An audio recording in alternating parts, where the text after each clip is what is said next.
তো গাইস আসসালামু আলাইকুম। তো বন্ধুরা সকলে কেমন আছেন? তো আশা করি সকলে অনেক অনেক ভালো আছেন। তো আজকে আবার আপনাদের মাঝে চলে আসলাম নতুন একটি ব্লগ ভিডিও আপনাদের উপহার দেওয়ার জন্য। তো আজকে ব্লগ ভিডিওতে আপনারা দেখতে পাচ্ছেন এটি কিন্তু হচ্ছে জলপাই গাছের চারা, দেখতে পাচ্ছেন ছোট ছোট চারা রয়েছে। তো আজকে আমরা এই ভাইটির কাছ থেকে জেনে নেব এই জলপাই গাছের চারা সম্পর্কে, কিভাবে সেই চারাগুলো রোপণ করেছে এবং কত টাকা করে এগুলো বিক্রয় করে থাকে। তো সমস্ত কিছুই জেনে নেব হচ্ছে ওই ভাইটির কাছ থেকে। তো আসসালামু আলাইকুম ভাই, কেমন আছেন?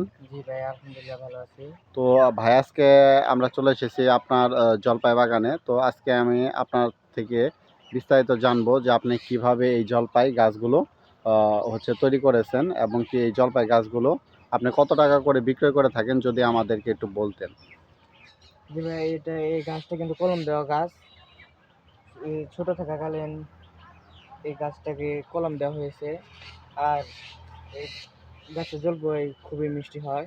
আচ্ছা, এগুলো আপনি কত টাকা করে চারা বিক্রয় করে থাকেন এবং এই চারাগুলো পাইকারি হিসাবে কত টাকা বিক্রয় করেন এবং কি খুচরা হিসাবে কত টাকা বিক্রয় করে থাকেন, যদি আমাদেরকে একটু বলতেন।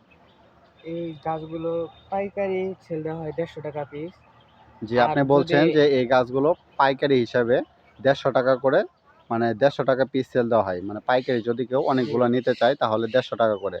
আর জি যদি আমরা যদি দুই একটি যদি খুচরা হিসেবে যদি নিতে চাই তাহলে কত টাকা করে তাহলে রাখবেন? 200 টাকা পিস পড়বে। তাহলে বন্ধুরা বুঝতেই পারছেন, যদি আপনারা অনেকগুলো গাছ একসাথে যদি তার কাছ থেকে যদি ক্রয় করতে চান তাহলে কিন্তু 150 টাকা করে ক্রয় করা যাবে, এবং কি যদি মানে একটি দুটি গাছ ক্রয় করতে চান তাহলে কিন্তু 200 টাকা করে রাখবে। তো এই যে আপনারা যে গাছগুলো রোপণ করেছেন, তো এই গাছগুলো রোপণ করতে আপনার কত টাকা খরচ হয়েছে যদি বলতেন। আমার গাছগুলো রোপণ করতে প্রায় 4-5 হাজারের মতো খরচ হয়েছে। মানে এই হচ্ছে এই অনেকগুলো গাছগুলো দেখতে পাচ্ছেন, তো এই গাছগুলো সে সম্পূর্ণ হচ্ছে রোপণ করে এতটুকু বড় করতে তার হচ্ছে 4 থেকে 5 হাজার টাকার মতো খরচ হয়েছে। তো এটা কি একটি লাভজনক ব্যবসা আমি বলতে পারি? জি, এটা লাভজনক ব্যবসা আপনি বলতে পারেন। তাহলে বুঝতে পারছেন, তো এই গাছ রোপণ, জলপাই গাছের চারা রোপণ এটি কিন্তু একটি লাভজনক ব্যবসা। তো বন্ধুরা আপনারা বুঝতে পারছেন। তো বন্ধুরা সকলে ভালো থাকবেন, আবার দেখা হচ্ছে নতুন কোনো ব্লগে। আসসালামু আলাইকুম।